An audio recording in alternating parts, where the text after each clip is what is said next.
Good afternoon, everyone. Welcome to another episode of the M Word. My name is Robin. I'm the technical director here at Man and Machine in the UK. And as always, it's a pleasure to have you with me this afternoon.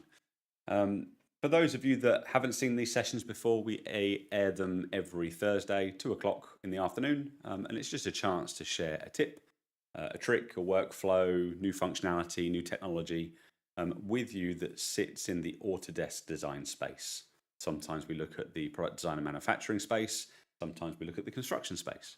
And today we're going to be looking at the latter, construction, and specifically a third-party tool that sits inside of Autodesk Revit and really makes rendering and visualizations easy.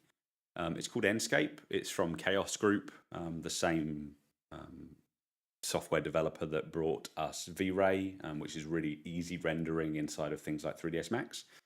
But with Enscape, it kind of gives us a single click solution into a games engine. It's kind of how it works, to be able to give us pretty good rendering without really that much need for input. But what you can do with it is really start to customize and tweak the settings, easily change materials, add in different assets, and get something out that's actually really good for very little input. So I thought what we'd do today is I'll share my screen and just talk you through it from the start. So those of you that are maybe new to it and haven't used it before, you can see the basics on how it works and why. But then also we'll try and find time as we go in towards the end of the session to look at some of the more specific workflows and how we can really start to get some more exciting outputs out of Revit and Enscape. So let's just shrink myself down into the corner and share my screen. As always, I'm using the latest version of Revit, so I'm in 25. Whilst Enscape has changed dramatically over the last few years, the process is very similar. It just might be that if you're using a slightly older version of Revit or an older version of Enscape, you might not have quite the level of features that I do. But generally speaking, the overall process is very much the same. We're going to do this inside of a new file, so we'll just use a new construction template, but you could open an existing one if you're following along. Feel free to follow along with whatever file that you would like, but I'm purposely going to start from scratch. Now, Enscape sits as a tab inside of Revit. So up here on my tab on the top, far right-hand side, I've got Enscape, and then I've got several different panels which allow me to control the Enscape interface. And they allow me to do everything from starting the renderer all the way through to tweaking and customizing the renderer as we see fit. And for the purpose of this, I'm going to draw some really basic architecture down, and then we're going to use that to render. So I'm going to go ahead and just create some walls. I'm using all default types here, so let's go ahead and use a basic wall. And I'm just going to go and draw a fairly simple rectangular shaped room. I'm not overly fussed about the size and or shape of this room. At the end of that, maybe I want some full-size windows, so let's use a curtain wall for that. I'm just going to use an empty curtain wall. Make sure that it is on automatically embed, and I'm just going to choose to sketch that wall along the edge of the room here, like so. So I've got nice floor to ceiling windows. I'll tweak the view of that in a second. Maybe I want to have some other windows, so let's go and add some big old standard internal windows, maybe a couple on the right over here, and maybe one behind over here. Perfect. Just making sure that they're the right way around, selecting them and hitting space on my keyboard to flip them around should I need to. Let's add a quick floor. So use the floor tool in Revit. Go ahead and select all of my floors. I've just hit tab on the keyboard there to select them all in one go. You might want to go around and tidy up the edge of the floor here around the curtain wall if you're using my example. Don't worry too much about it. It's not really going to matter. But we'll place down a floor. I'm going to head over to a ceiling plan. And just place down a simple plain compound ceiling. I won't worry with a grid ceiling. Let's just place down a plain one. And that's kind of it really for what I want to do with this particular render. Maybe we'll put a door on the front. The default doors in this project are a little bit a little bit dull. A bit like me today, I feel a bit dull today. Doors, where's doors? There we go. So let's go into doors, external doors, and that's a nice one. Let's put that one in, and maybe we'll stick that over here on our side like that. Beautiful. So there's the space that I want to render for this particular example. And then on the outside, I just want to add some context. So I'm going to go in and just use a floor. You could use a topo for this. I'm going to be really lazy. You could use a mass. I'm going to grab my default floor. I'm going to duplicate it, and I'm going to call it grass. I'm going to go into the structure of that floor. I'm going to take everything off apart from the structural layer. I'm just going to make that nice and thin. It really doesn't matter for this particular example. And then I'm going to change it to grass, just the default Autodesk Revit grass material. I'm going to take that across from my material browser, give it a double click. Give it a double click and set that like so. Whilst I'm in there, I'm also going to duplicate that grass and, can't spell, and create water today. Do exactly the same thing. Go in and change its material and use the default Autodesk Revit water material. Give it a double click, followed by apply and OK. And then finally, I'm going to do one more. I'm going to duplicate it and just call it path. So I'm being really, really lazy because I'm doing this from scratch and we've got half an hour during this session. But generally speaking, get your model open and make sure that you've assigned Revit materials that suit the kind of look and feel that you're going for. In my case, again, apologies for being lazy, but I want to do it from scratch to show you the speed in which you can do this kind of thing from scratch without pulling any wool over any eyes. So then using my, my grass that I've created, I'm going to put a great big rectangle just around my building, like so. And then I'm also going to say pick lines. And I'm going to go and pick the outside of my walls, making sure that I use trim extend to corner with TR and tidy that up so I have a nice clean rectangle, one enclosed space just here. I'm also going to be adding a path. Again, I'm going to do this really lazily. So just in front of my door here, I'm just going to eyeball a completely straight path that goes all the way to the edge of my grass. Again, use trim and extend to corner to make sure that we are having a single enclosed area like so, and join the dots. So what we end up with there is basically this whole area is an enclosed loop. I'm going to press my tick. I'm then going to go ahead and add another floor. Again, excuse the laziness. Choose path. I'm going to say pick lines, and I'm going to pick my two individual lines and then join the dots. Clearly, you would do this far more accurately than me, but you're better than me, so that's okay. I'm lazy. So I'll get away with being lazy. So there we go. There's that. Oh, my water. Let's edit the floor boundary here, and let's draw a nice ellipse like so. Beautiful. And that ellipse is basically going to be my water. So let's go ahead and pick water, select my existing lines, and press the tick. So in Revit, I've created something that looks a little bit like this. I'm going to select this and just drag it down so it's just underneath the ceiling. I'm going to drag it up. Again, this is all very by eye for the purpose of this, which is fine, really fine for the example that I'm doing today. But please, the more time you take on this, the better your results will be. Let's just finish this off by throwing a roof on top, just so too much light doesn't come in. We'll just do a flat roof, and we will not have any slopes, please. So let's select all of those and turn off. Helps if you hold down Shift rather than, Control rather than Caps Lock. There we go. Let's define the slope. And let's just have a bit of an overhang there and there. Bit more there, bit more there, that'll do. Cool, so we have our really basic from scratch model. Most beautiful building you have ever seen. From there, I'm going to go to my Enscape tab, and I'm just going to go ahead and press start. So if you're joining me using your own model, just go ahead and press start.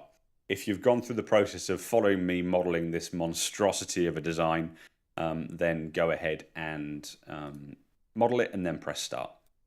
And then if I can get it to come across from my other screen, come on. Oh, Enscape will not start. That's a little bit frustrating.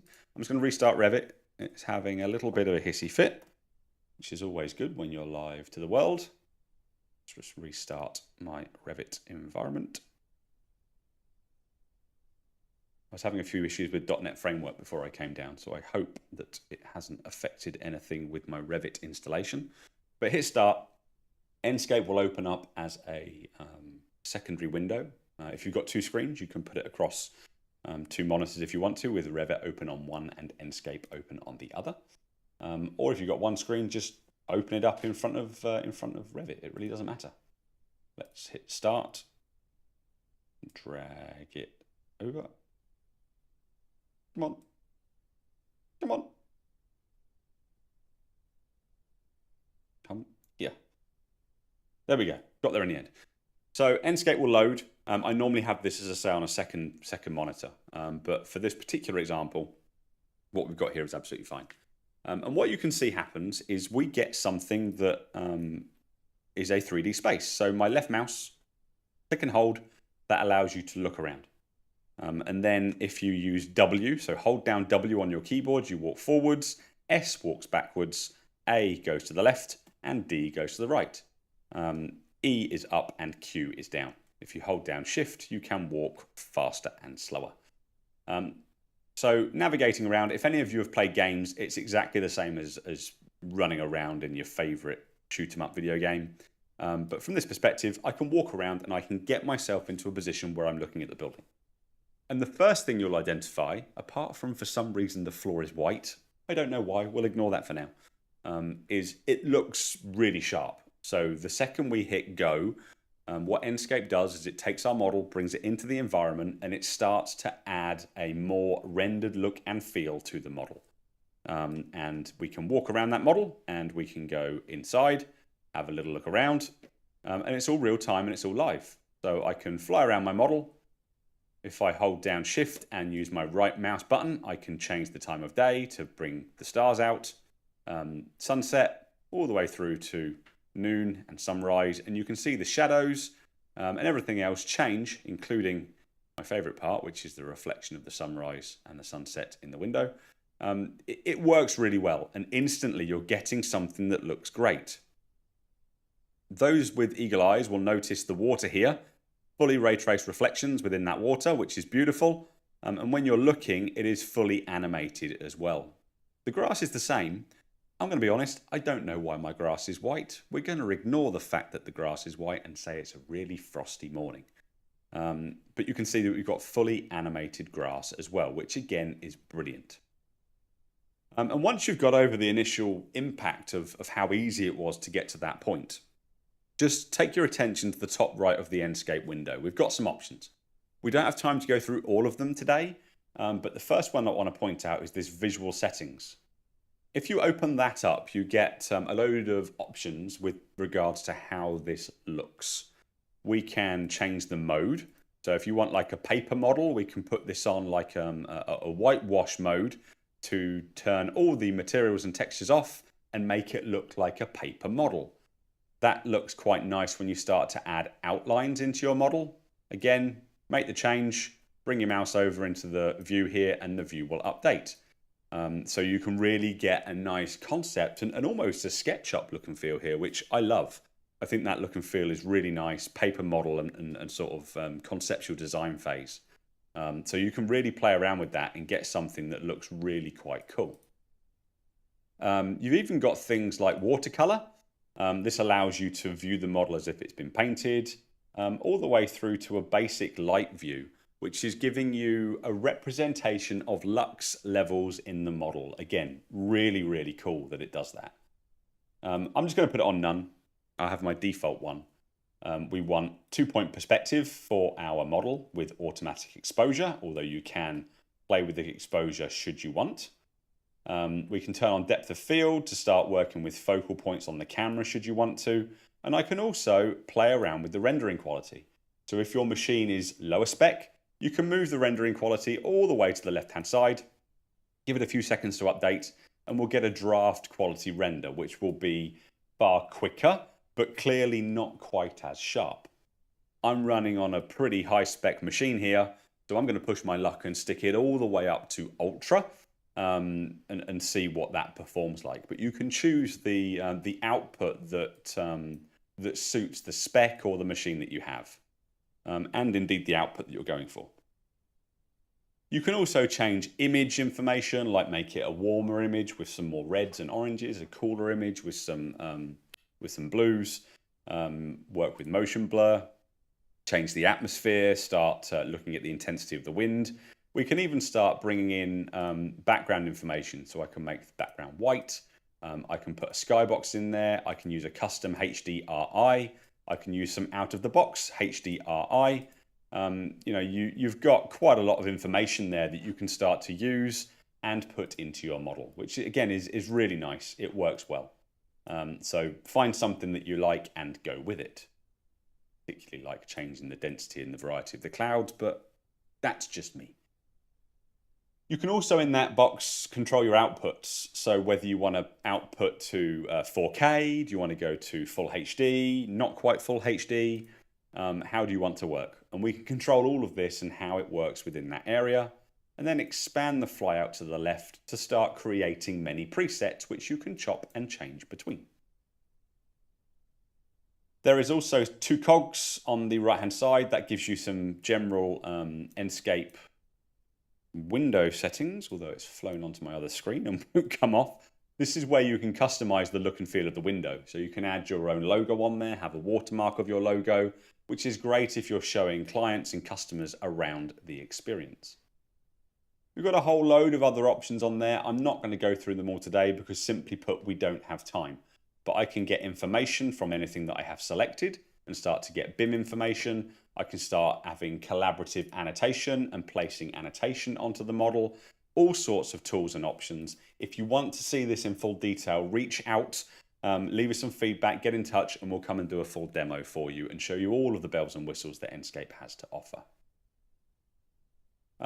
Just for the purpose of the live, I'm actually going to push this back to high rather than ultra, just because I think it'll be a bit snappier when it comes to our updating.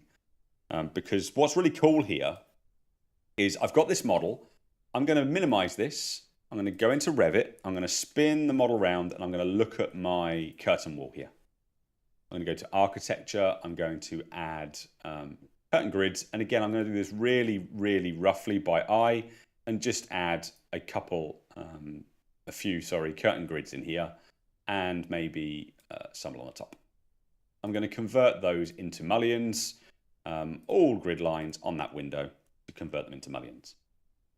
If I just Alt and Tab straight back into Enscape, you can see that those changes have instantly populated in my model, and I now have those components within my environment, which is great. So I can instantly change something inside of Revit and have that change propagate instantly into my render, which is really, really cool. The same goes for my actual design itself. So if I select my, my wall type here, let's edit the type. Let's go into the structure, and maybe using this structure, let's turn on my preview, go into a vertical structure, and I want to split my brick. So I'm going to say add a split to my brick about here. Don't press escape, whatever you do, don't copy me. Never copy me. Split regions. Split my region. I'm going to split my brickwork, and then on those, I'm going to change to have let's say 1500, so 1.5 meters of that brick I want to actually be rendered. So let's insert another finish, which is another finish 1. Let's use a material, and again I'm using default Revit stuff. So I'm going to do a search for render. I'm going to go and pick that material down there, select that. There's my render.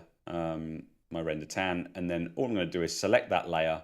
I'm going to assign the layer to that region. There we go. Hit OK, hit apply, hit OK. I've now got another material layer, and again, no updating required. I can fire, oh, that's ugly. I can fire straight into Revit, and I could Enscape, and I can see that instantly appear inside of my model, which again is really, really cool. The ability to work with that. By the way, if you're struggling with the fly mode, just press space. It puts you into walk. And if you can't walk through the walls and you can't walk through the windows and you want to, press C on your keyboard. Is it C? It used to be C. Just press space again. We'll go through it and then hit space again to turn on those collisions and gravity again. So heading on inside of our building, what else can we do? So let's go and have a look on my floor plan. And then zooming in a little bit, I'm going to go to my Enscape tab. I'm going to go to my Enscape asset library, which will open up another window, always on my other screen. And then on my asset library, really struggling with my screen configurations today. The world is against me. Come on, you can do it. Come up there. No, okay. I have an asset library, and it's quite difficult to explain when it won't snap to the right window. You can see I have Enscape assets, which are downloaded from the cloud, and custom assets, which work from my local machine. There's a search bar and a filtered list on the left-hand side, which all I'm going to do on my other screen, oh, there we go, is come and put something in. So let's go to furniture. Let's pick up this lovely pink chair, and let's give it a double click. I am going to move it onto the other screen because it will make it far easier for me. It will come up and saying that there's ongoing asset placement, and I can come around and place that like it was any other component inside of Revit. So I'm just going to place 2 of them down there and press OK. Once those are placed, they going to open up my assets window again, and I can continue. So rather than mess around with the struggles that I was having before, I'm just going to go in and find maybe some sort of display cabinet, wait for that to load, and I'm going to place that in just here. So I'm basically using this the same as if it was Revit. And as you can see, I can place down those components. I've got things like reflections going on automatically, and they're really nice quality assets. They really start to bring a lot into the model. And again, I'm rushing a little bit, so hopefully the workflow or the benefits coming across, and you're really seeing how this can help you. But using those Enscape assets, I can start to place componentry down inside of the model and really start to bring out a nice look and feel to my model. Those assets also contain people, they contain animals, they contain trees, all sorts. It's not just things like furniture. So you can really go to town and start placing lots of different bits of componentry inside of the model. To show that, I'm going to place a gentleman sat here on this chair, and I'm also going to place a red Audi TT sports car next to my pond because, well, why not? So let's go ahead and just rotate those around a little bit. So you start to see, or you get the idea that really once you've placed these components, if you can drive Revit, you can drive the placement of these components inside of Revit fairly easily. And then by doing that, you can very quickly start to create something that is actually pretty good very, very quickly. Even as far as those reflections, I mean, that's just ridiculous to do that without any need for anything, to get those kind of reflections, the softness of the shadows, and my weird, wacky white grass. Again, we're going to ignore it. Let's look the other way. It looks really, really nice. We can also change materials. So under the Enscape tab, I've got an Enscape material editor. So I'm using Revit materials in here. And what this will do, and I really hope this plays ball, come onto this screen. Please come onto this screen. Please. Revit says no. For some reason today, Revit says no. I blame .NET Framework. I did a big update yesterday and it hasn't worked since. Microsoft, please fix it. What you can see here on the left is these are all of my Revit materials. Any Revit user will know them. Air, infiltration barrier, analytical floor surface. These are my default materials that I have inside of Revit. And here is my grass, and here is my gravel, and so on and so forth. I can go ahead and select any one of these materials, and I can go to my three dots and I can say I want to replace with an Enscape material.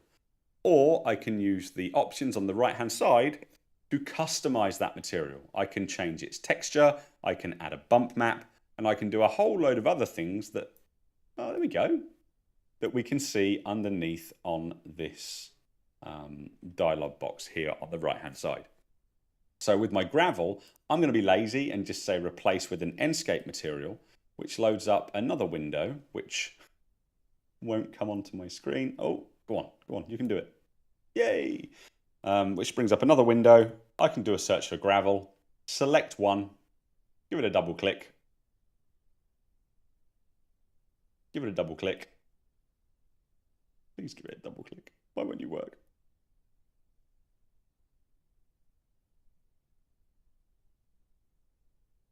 You select that, you would give it a double click, and it will replace my gravel material with the one that I've selected in my Enscape material assets. That means that they're basically of a slightly higher quality. I can't get to my replace button. Double click's not working. There is a replace button to the lower right of the dialog box. If I press it, hit replace, that will bring those Enscape textures across. And you can see now that I've got a different texture, I have a different displacement map, and I have a different reflection map for that particular texture. If I close this and go back into my Enscape environment and head round to my gravel path, you'll see that I have now a different texture, which is far higher resolution and far higher quality with physical texture. So although it's flat, it's got a displacement map to make it look rough. You'd never render it like that because it kind of looks a little bit like chocolate ice cream. But from this kind of height, it really does look great. And you can do that around the whole model and start replacing materials as you go. So if I go back into my material editor, if I go and find my render material is not there for some reason, not quite sure why. Let's go back to our grass material, select the grass, use our three dots, replace with Enscape material, go ahead and search for grass. I'm going to pick grass 4 because it looks nice. And then I'm also going to go to my water material.